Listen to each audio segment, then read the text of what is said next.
Hey, look, it's an hour and finished one preview. I know, right? Hey, 50 minutes. We might only get to 2 previews, I guess. Or we could get to 3 if we go over. We could get to 3 because a lot of items in the next couple. Out of this wave, the defining upgrades by a long shot. True. Yeah. So the next one might go a little bit quicker. So yeah. We'll start out now back with Chang's Bird of Prey, if I can find what I did with it. There it is. Yeah, you have it up on the Twitch as you say that. All right, here we go. Behind it, so. Chang's Bird of Prey. 4133. It has Burrell stats, but it's called a Klingon Bird of Prey. 1 tech, 2 weapon, 1 crew, 22 points. Not bad. If you attack with torpedoes while cloaked, you do not flip your cloak token over to its red side. Good reason, a decent reason to use torpedoes, I guess. Yeah, and if you get free action target lock, you can do them every turn. So permacloak is nice, doesn't even require a red. However, here's the thing I am really excited about. The generic Bird of Prey keeps its tech slot. Indeed. We can get a 4132 with a tech slot for 20 points. I'm a huge fan of that because it's a huge amount of attack and enough space to take an interface generator. Yeah, I mean, or even, I mean, what I'm thinking about this is a 20-point viable projected station boat. That's kind of crazy. Yeah, I mean, you could do it with a Katinga. I would rather have the Burrell dial. I would rather, it has a what kind of dial is it? It has some kind of weird dial. It has the Cavort dial, but the Burrell stats. No, it has better green maneuvers than the Cavort does, I think. Does it? Yeah. I thought it didn't. I think it's green. So it might be the Vorcha dial? I think it's the Vorcha dial, yeah. Yeah, give me a second. I'm pulling up Bird of Prey dials. Yeah, the Bird of Prey has... yeah, it is the Vorcha dial. And that's a good dial. Yeah, it's got green 1 and 2 straights and banks. So that's a pretty darn good maneuverable one. Yeah. So what was I going to say? I had a thing for this. Right. Don't we all have a thing for this? Will and I and Dave have all come around to the idea of the 150 to 200 point fleets. So in that, if you want to run for 200 points, 8 of these with projected stasis fields, that is a thing you can do.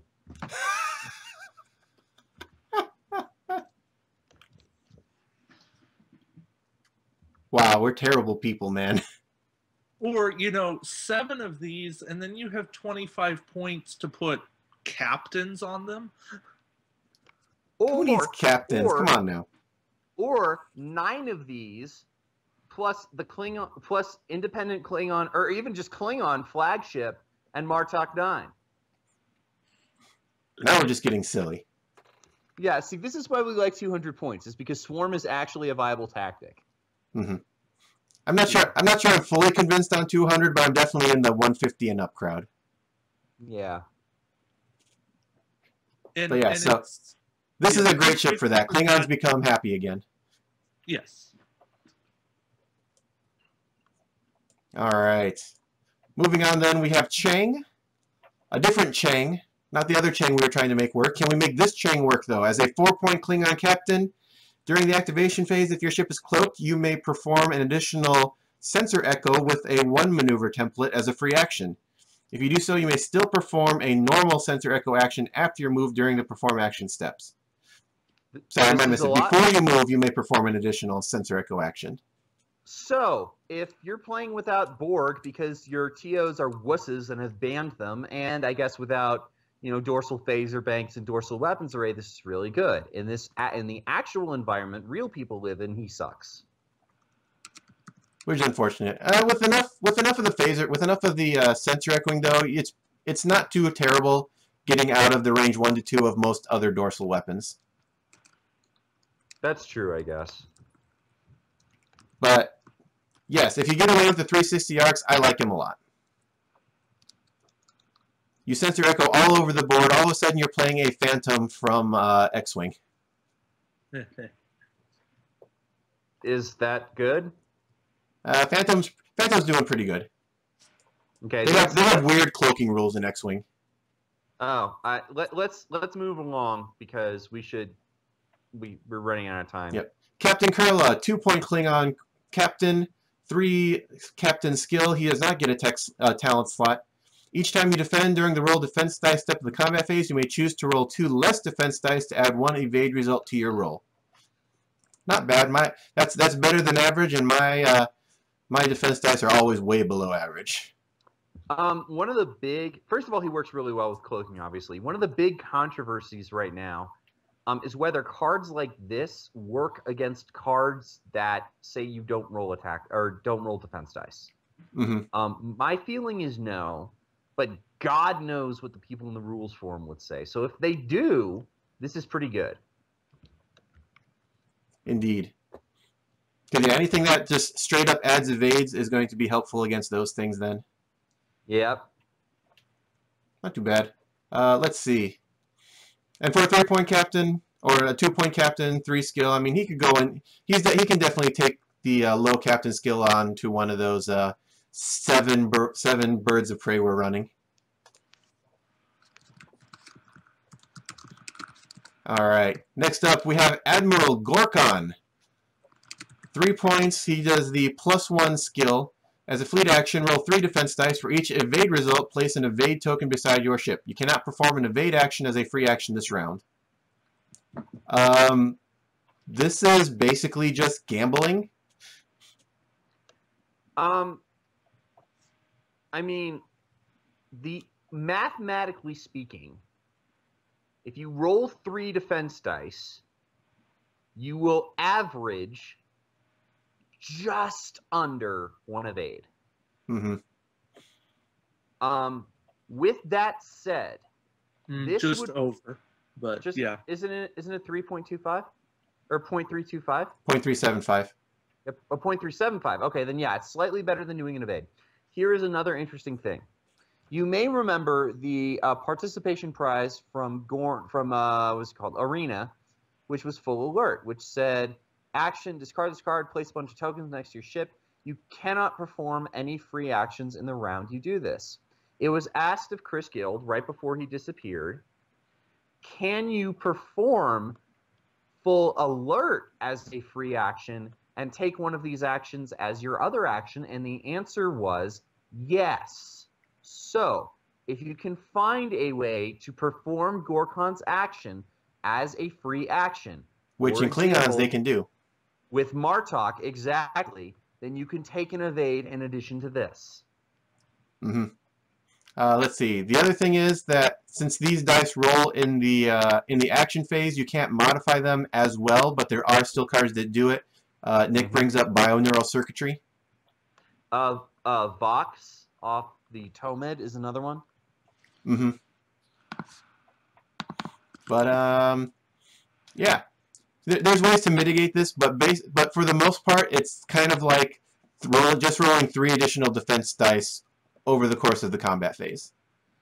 And for that, I'm kind of because the fact is that you will see those results beforehand, and then the enemy can avoid shooting at that ship. Depending on what you want to do, though, having the enemy avoid shooting at that ship is sometimes a good thing. Indeed. Or, put them on Voyager. I mean, Voyager would like that. Yeah, he's better than running... Well, you probably want to be running Kirk on Voyager anyway, but if you don't need that in particular, I mean, he would be better than running, like, Ducat or something. Well, the point is, with the triple faction penalty for admirals, he's 6 for +3 defense dice, which is right target. Look, I like my guy. Out of the pack, this is probably the only card I'm really fond of. Spoiler. Do I have the text for officer cards? I should. one thing I just really want to check here. And that is, as the can the officer card... Nope, only works during the modified defense dice step of the combat phase. Yeah. Worth a shot, though. Alright. Next up. 5-point Klingon crew, Azitbur. Azit, I don't know how to pronounce your name. It's a her, right? We're assuming so. As an action, discard this card to target a ship at range 1 to 3, disable your captain and the captain on the target ship. Neither of your ships may attack each other this round. This is a neat kind of... it's a little bit like diplomacy, but with a different effect. And what would be really good is to have her on a junk ship. Well, maybe not as good on a junk ship, but if you put her on a junk ship with a captain you don't need as badly and disable somebody else's captain, your other ships will all be able to fire before him. Well, you're looking at this all wrong. In an environment that allows dreadnoughts, here's what I'm going to do. I'm going to create a dreadnought that's all cloaked mines, and then Weiyun in this.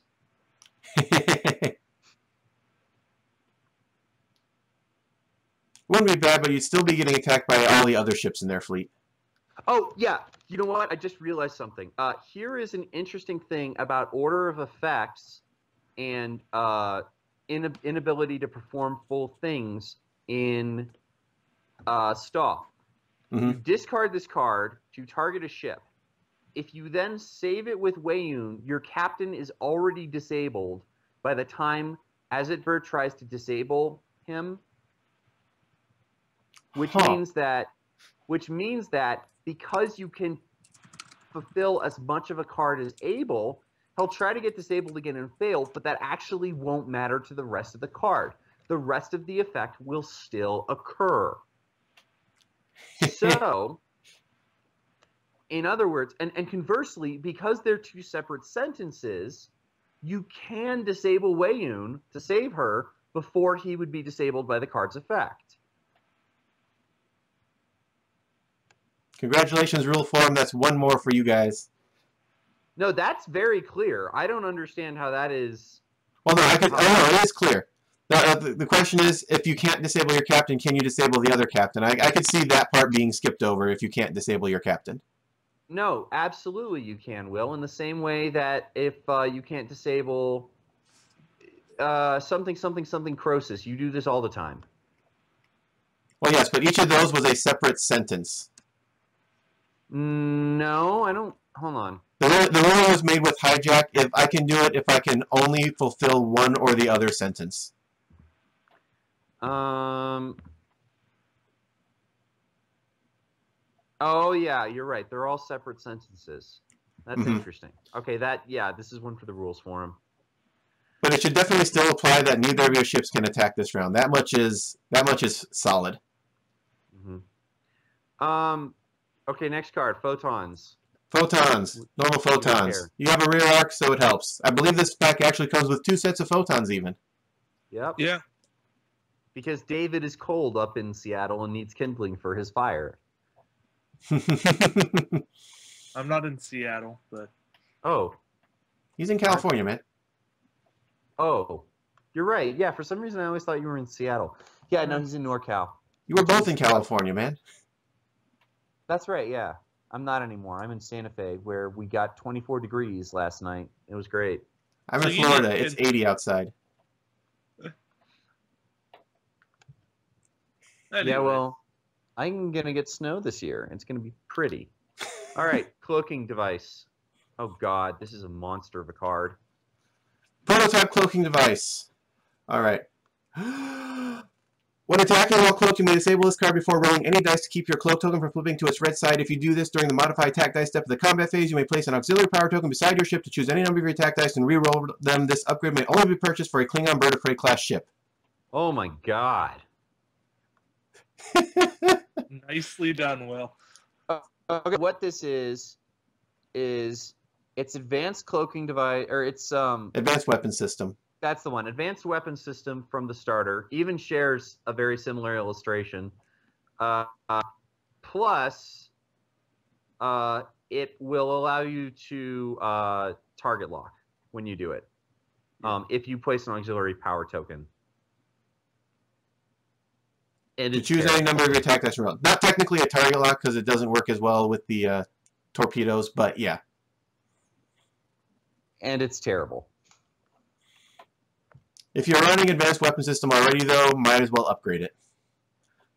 Then again, it can also only still be purchased for a Klingon bird of prey. Yeah, there's no reason you would want to spend this many points on this kind of Klingon bird of prey. Mm-hmm. Especially when considering it's probably only useful on the generic one, because the generic one is the one that has problems staying cloaked. Right. So don't run this ever. Yeah, I wouldn't really run it, but you know, if you want to, go ahead and do your thing. So there's discussion as to why this is 6 points. It's not to avoid Quark. It's because it's strictly better than Advanced Weapon System. Mm-hmm. If it were 5 points. Aside from the ship restriction. Yeah, but it's never really been... You know what? This card is terrible. Who cares? We have another ship to preview. The game's afoot. 4-point Klingon talent. If you initiate an attack while cloaked against a ship that does not have your ship in its forward or rear firing arcs during the roll attack dice step of the combat phase, you may discard this card to gain +1 attack die against that ship for that attack. This is terrible. If you do this, after you complete your attack, you may immediately perform a Sensor Echo as a free action. This is really bad, you guys. You shoot better if they can't shoot back, but then you get to Sensor Echo, but you're already out of their firing arcs. Right, and here's the best part. Work against Borg. So, considering that, I mean, who the hell even runs 90-degree forward firing arc ship these days? Everybody has at least 180 degrees of coverage. So you're spending 4 points for a +1 attack and a Sensor Echo that would probably put you in their arc. Mm-hmm. Wait, Tucker, Rochester list. Enterprise D and Voyager are both 90-90s. I said 180 degrees of coverage. 90 plus 90 equals? 180, okay. 15. Yeah. 27? Wait, I know this one. Give me a second. No, but I could see this if you wanted to Sensor Echo out of another ship's firing arcs. Like a second ship that's involved in combat, but really you don't. This is not necessary. What do I have to say about working this hard to make something good? Don't do it. Don't do it. Next card. Cry Havoc. Havoc. 5-point Klingon talent. Action. If you are cloaked, discard this card to remove your cloak token and flip all of your shields back to their active sides. You are no longer considered cloaked. During the roll attack dice step of this combat phase, gain +2 attack dice this round. You cannot roll any defense dice this round. This upgrade may only be purchased for a Klingon captain. You forgot the most important thing. Which is the additional activation cost. Which is, if you're in a spinny chair, you have to spin around while you declare that you activate this. Wait. Do I have enough room here? Cry Havoc! Yeah, no, this is my least favorite part of that scene because it's when Chang is just literally in the middle of a firefight. He's like spinning around in his command chair on the bridge, and I'm like, what the hell? This is... Yeah. Wait, I've got it. And let's slip the drones of war! Oh man, I can't wait for this. Thanks, Nick. I needed that. Yeah. Yes! This is the best thing ever. Okay, anyway, this card is terrible. Don't ever use it. Yeah, I don't need it. It's once more under the breach, but not as good. It's an action, but you have to be cloaked. Mm-hmm. Why would you do this? It's somehow it is. Wait, is it still somehow better than whatever came in the Romulan one? Nah, probably not. Nope. Direct command. All right. That is the end for Chang's Bird of Prey. We didn't miss anything, did we? I don't think so. All right. So, last but not least, we can do this. We still got 15 minutes left. Yeah. Ooh. To Nick in the chat. Yes, I love it. Cry Havoc and let's slip the drones of Borg. Dude, I just did that like 40 seconds ago.